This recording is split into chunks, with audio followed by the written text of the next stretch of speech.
Dear colleagues, good afternoon. We are starting a press conference of the Prime Minister of Ukraine, Denys Shmyhal, on the results of the recovery conference in London. Prime Minister, the floor is yours. Thank you so much. Шановні журналісти, партнери, друзі, ми завершуємо вже другу велику конференцію з відновлення України. Щиро вдячний Великій Британії за прийом та організацію такого потужного заходу. Дякую всім партнерам і союзникам, які стоять пліч-опліч з Україною в ці важкі для нас часи. Наша стійкість – це сила українського народу, помножена на військову, фінансову, санкційну, гуманітарну підтримку наших партнерів і союзників. Україна завжди пам'ятатиме тих, хто сьогодні допомагає нам у боротьбі і у відновленні. Під час конференції з відновлення солідарність світу з Україною проявилась не лише в деклараціях, але також в конкретних практичних результатах нашої конференції. По-перше, Європейський Союз анонсував новий середньостроковий інструмент підтримки України на 50 мільярдів євро. Це надзвичайний сигнал, який демонструє віру в європейське майбутнє України.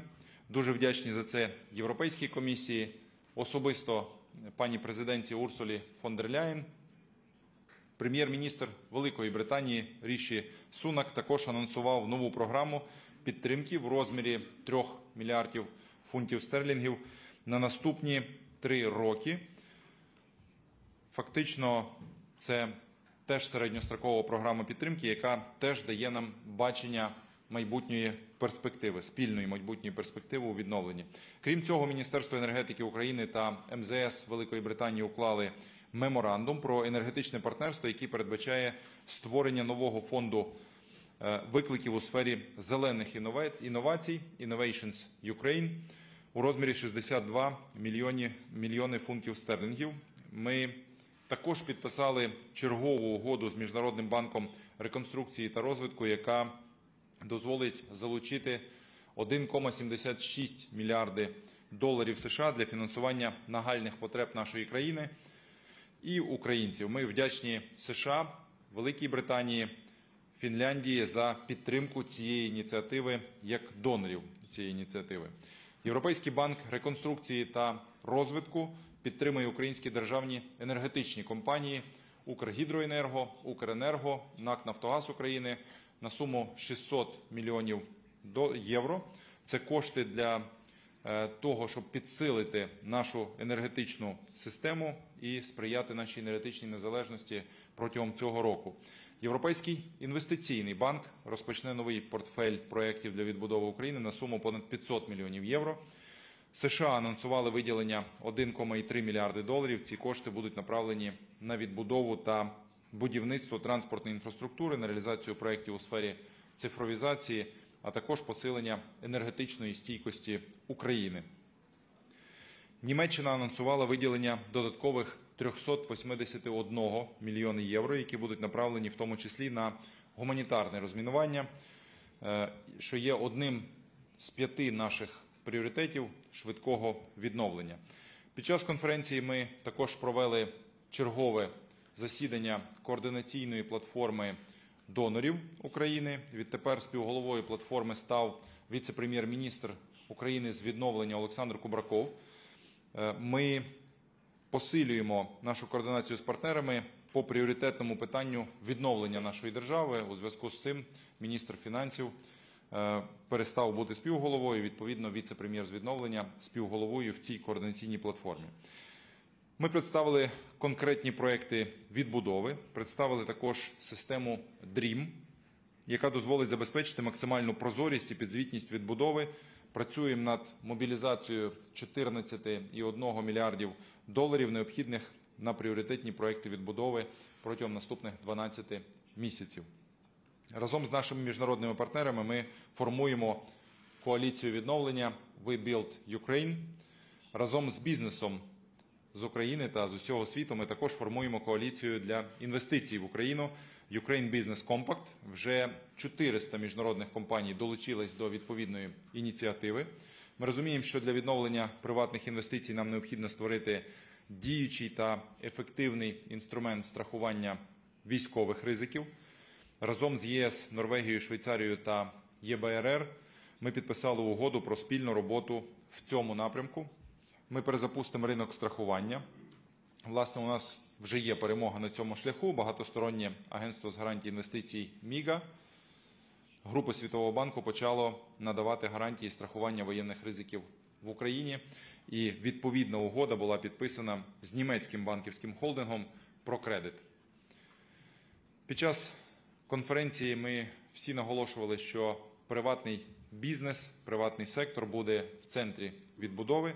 Ми пропонуємо перспективні галузі для інвестицій. Ми пропонуємо конкретні проекти та співпрацю. Під час конференції підписали низку угод у різних сферах.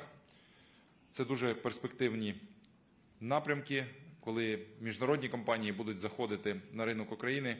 І дуже важливо, що матимуть зразу українських партнерів на вході. Ще декілька важливих меседжів, які були озвучені і багато разів звучали під час цієї конференції, є надзвичайно важливими політичними заявами для України. По-перше, наші партнери підтримують ідею використання заморожених російських активів для відбудови України. Це про те, що ми говоримо весь останній рік. Росія має заплатити за всі ці руйнування, за всі трагедії, які вона здійснила і здійснює в Україні під час цієї неспровокованої, несправедливої, брудної агресії.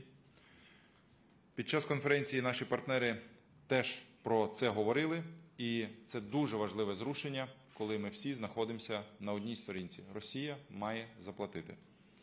Другий меседж, який теж постійно звучав в цьому приміщенні, це те, що Україна буде членом Європейського Союзу.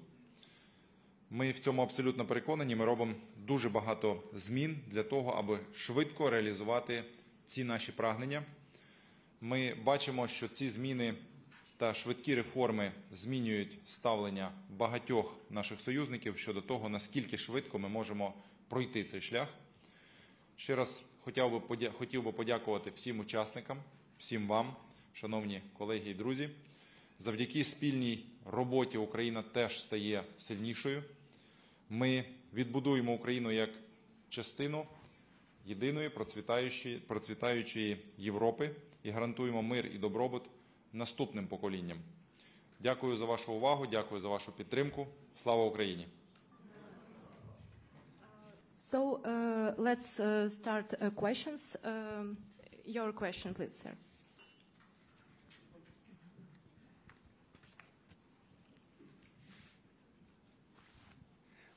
Доброго ранку, пане Прем'єр-міністре. I'm Michael Batsirki. I'm a contributor to CNN Opinion and commentator on other global media. Prime Minister, I have two quick questions. Up until now in the war, various opposition entities in Ukraine have portrayed a united front. It's been very impressive. And have said there's only one enemy, Russia. Yet yesterday, Kyiv Mayor Vitaly Klitschko put out a video criticizing unnamed authorities for launching a stormy campaign to discredit the capital, authorities, and him. He said there is endless searches to paralyze the city, and it's brought chaos. I'm asking you your thoughts about this, not to put you on the spot, but to clear the air during this important event. And then quickly, secondly, Deputy Prime Minister Yulia Svitorenko said yesterday that Ukraine plans to increase in GDP in dollar terms 620% over a period of 10 years. That would be about 20% a year, more than post-war Germany grew at nearly 10% per annum through the 1950s. So 20% a year sounds a lot. Is that perhaps a bit of wishful thinking, or do you think it's achievable? Thank you. Thank you so much. So first of all, I should say that during this war, we all understand that we should be very, very united. Inside of Ukraine, politically, in military sense, in all senses, we should be very united, and there couldn't be opposition, because we are fighting for our lives, for our families, for our land, for democratical principles and values.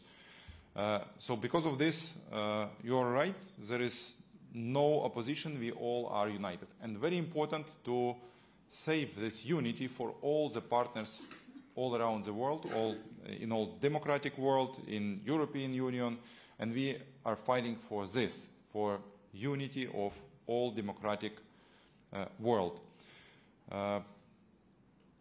About our strategy, once again, now we have a war, and it's tremendously tough to find proper numbers, proper prognosis, and we do it in conditions of unfamous and invisible future. So now we are forming our vision how our country should develop, and we are giving frameworks of our future development and our visions. So we understand that after this war, when our partners, when Ukraine will use confiscated Russian assets and invest this for recovery of Ukraine, this will increase our GDP, our economy in times per year. So we understand that 7, 8, maybe 10% yearly growing of GDP are immediately after war, if we will create and when we will create proper conditions for investment, for businesses which were presented here on this conference, our economy could grow in very rapid way. So it's possible. We analyze many economies of the world, we analyze the best practices, and we can see that this is possible. So because of this, we gave this prognosis, we gave this frameworks, we gave this strategies and directions for development of special spheres and industries in our country. This is like a signals, but practical life will demonstrate, and we will see this everything.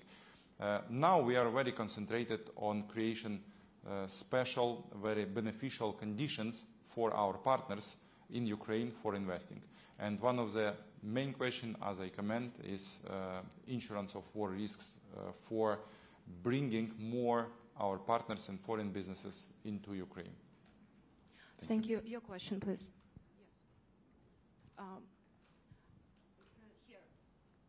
Yes. Here.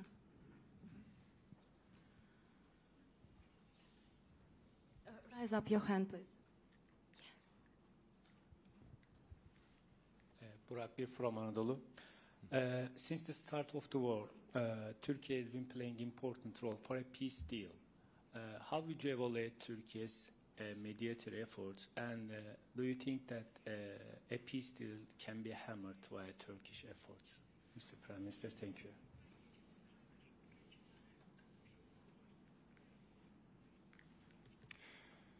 Thank you so much. We appreciate all efforts of our partners, colleagues, allies, friends for supporting Ukraine, for bringing peace to our land.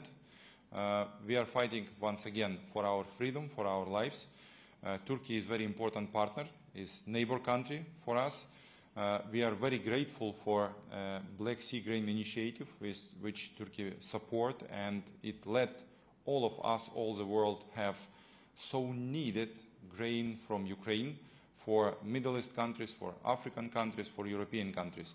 So we appreciate all the efforts of Turkey president, government, and we hope that we all together, with all our partners, with Turkey, with Europe, with the United States, with United Kingdom, will reach peace in my country. We will win and liberate all Ukrainian territory according to the internationally recognized borders as on 1991. Thank you. Thank you. The next question, yours, sir.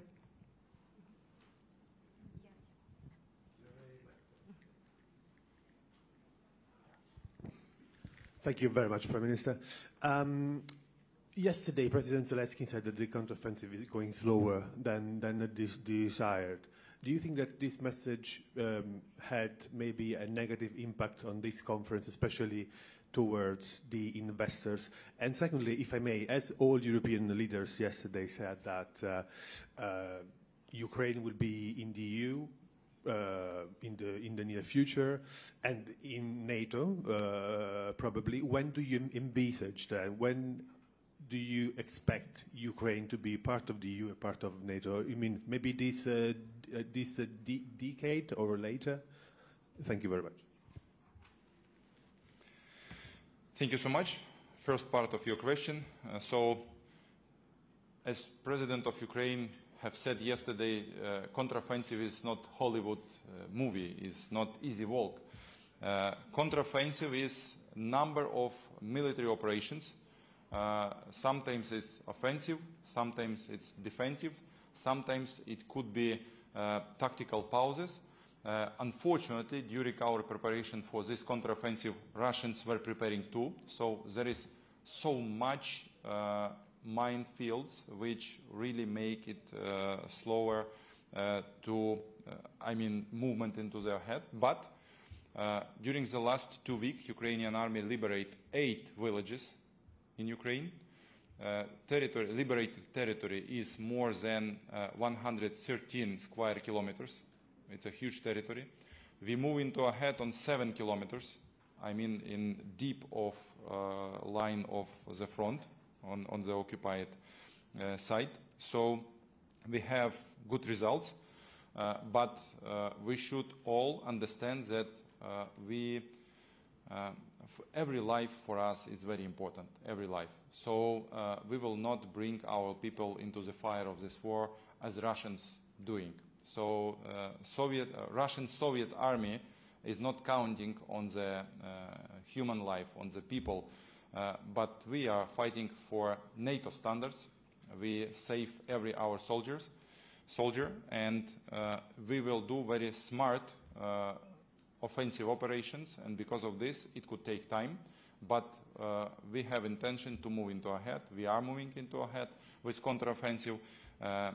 We all should have a patience, and we'll see results, I'm sure, and we all absolutely optimistic for liberation all of our lands occupied by Russians. The second part of your question, EU and NATO, Ukrainian aspirations. We do our best. We implement all the recommendations, directives and rules of EU. Now we are in process of self-screening of Ukrainian legislation to AKI, European legislation and directives. Till the end of this year, we will implement all the directives and 7 recommendations. We will finish self-screening procedures, and we will be absolutely ready for negotiation procedures for the EU membership. I think we are moving in very fast way, and we are not thinking about decades or 10 years. We are thinking about nearest times, about nearest years, and we do our best to implement this in reality. About NATO, it's very important for Ukraine, and it's not only for Ukraine. This is for Europe. Membership of Ukraine in the NATO is crucial for future European security. So I think that it also will take not so much time as you mentioned, but much faster. We are waiting that during this summit in Vilnius, allies will be very concrete in conditions, in dates, in their messages. And we are waiting this, we are working for this. I should note that Ukrainian army now is NATO army. We are fighting by NATO weaponry, with NATO weaponry. We are fighting according to NATO standards. Our army is trained in NATO countries. So de facto Ukrainian army now is absolutely prepared according to NATO standards, NATO army, with very practical experience, which we may share with allies and bring this new practical experience to NATO standards. So thank you so much for your question. Your question, please. Here.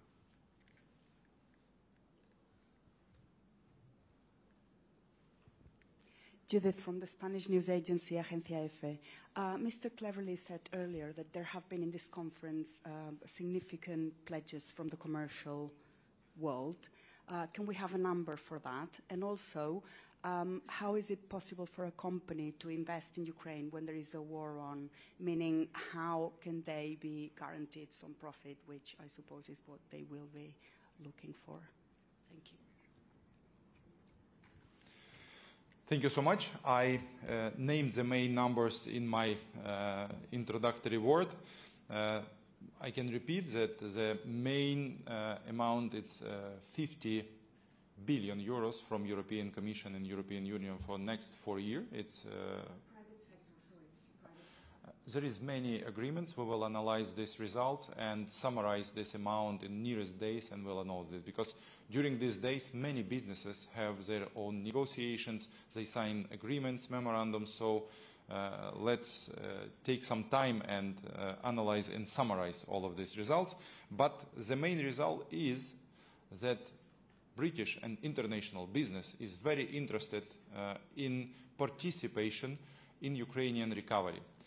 Because it will be the biggest business project since the Second World War on the European continent. According to the World Bank estimation, 411 billion US dollars is amount of losses and needs for Ukrainian recovery, and this is estimation only territories under Ukrainian control. I think after liberation, all Ukrainian territories, this amount will be double. And we understand that this is project for dozens of years for all European and international businesses. And the main principles which we, during 1 year, announced, United in Defense, United in Recovery, is very important for our partners, for countries which support us. And today, yesterday, we discussed with businesses important issues how to invest to Ukraine. Actually, this is what you ask about.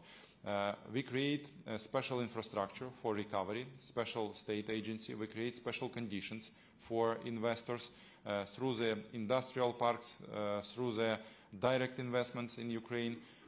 State agency Ukraine Invest is supporting any investor who invests more than $12 million projects in Ukraine. But now we are working to create legislation when we will support and go with investor for a smaller amount of money, because we understand that we should support small and medium business also. And yesterday we discussed this on the meeting with businesses. Actually, business asked many questions during this conference. We asked many of these questions, but it is very important that this is two direction movement. So we ask business and have answers, and business have answers too, and we will make more progress in creation better conditions. So this is result of this conference, that we understand what business want. Investment during the war should be covered by war risk insurance, and we again discussed this. It was proposals of United Kingdom 1 year ago during Lugano conference. Today, after 1 year of mutual work, we have concrete results. Again, I sounded this. International agencies, international partners are financing actually this issue of insurance of war and political risks in Ukraine during this war and after this war. So this is a key challenge for many businesses, how to insure their investments.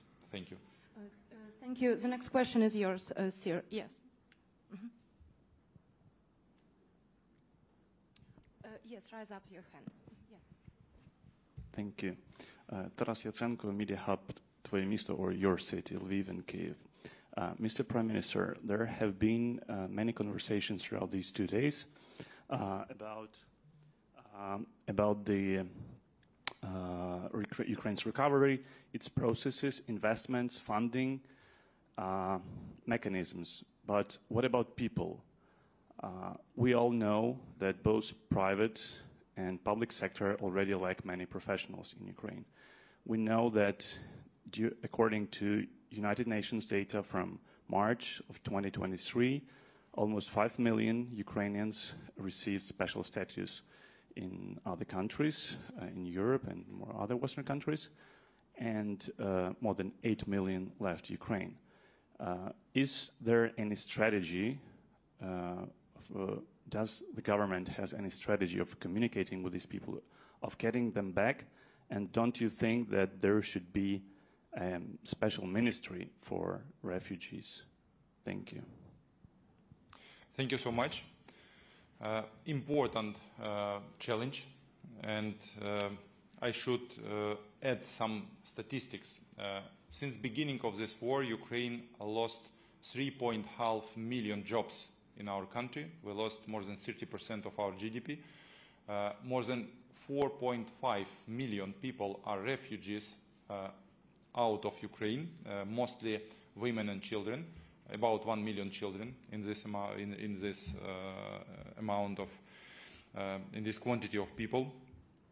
So we have some researchers which tell us that 85% of Ukrainians would like to come back to Ukraine after this war. So the main conditions for their coming back into Ukraine are security.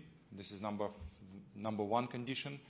The war should finish and we should bring security. It's NATO membership, it's protection and air defense, it's closed borders.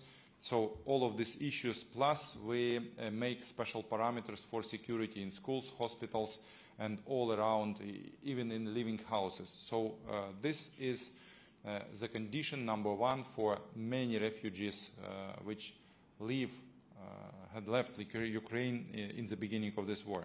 The second issue is work.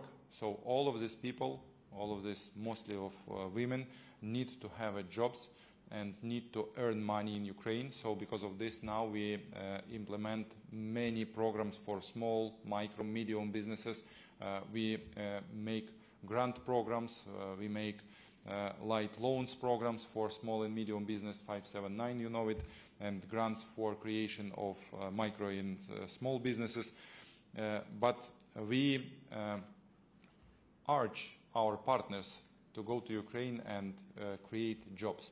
We also appreciate and very grateful to this British business which stay in Ukraine despite the war and still and continue play the taxes and save the working places. Many of businesses even create additional jobs for Ukrainians in Ukraine. So we really appreciate this.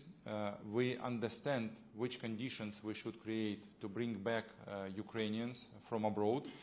Now we have some ideas and conceptions, and inside of the government we work to present our refugees, and more than our refugees, all Ukrainians all around the world, possibility and conditions to go back to Ukraine. It's very important because you understand that even 1 million children, it's our future. So we are very interested to bring these children back to Ukraine.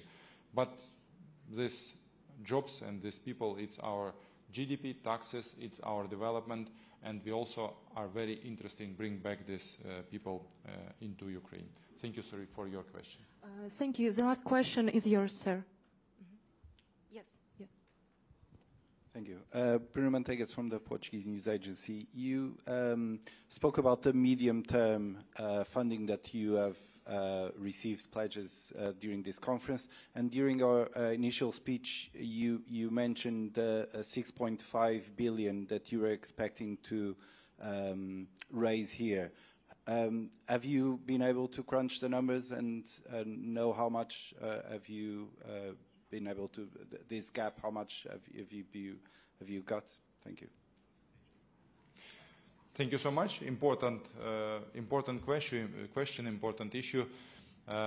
Actually, I will repeat. According to the estimation of World Bank, for the rapid recovery needs, it's 5 directions. It's number one, it's energy sector. So recovery of energy sector, immediate recovery, because we are going to the next heating season, to the next winter, and we need recover energy generation, energy grid, gas supplying capacities. So this is number one priority. Second priority is humanitarian demining, because without this we can do nothing. Everything is under mining pollution. More than 174 square kilometers, 174,000 square kilometers in Ukraine under mine pollution. So we should demine. Because of this, this is a second priority. Third priority is housing. We should repair houses and flats that people could live normally. Fourth priority is critical infrastructure repairing and economical support, so for small and medium businesses, as I told. So for these 5 directions, we need 14.1 for next 12 months. In Ukrainian budget, we have 3.3. We have about 4 billions from our partners. We have additional money for different directions which partners support, but we should be concentrated on this rapid recovery needs according to the World Bank estimation. During our multi-agency donor coordination platform yesterday, we discussed this needs, additional need for 6.5. We understand how to cooperate with G7 countries and with international financial organizations, and I'm sure that nearest time, after this conference, according to the results of this conference, we will collect all needed money and will invest this for rapid recovery needs in Ukraine. Thank you so much for your question. Dear colleagues, thank you for your attention. Briefing is over. Thank you. Thank you so much. All the best to you. Thank you.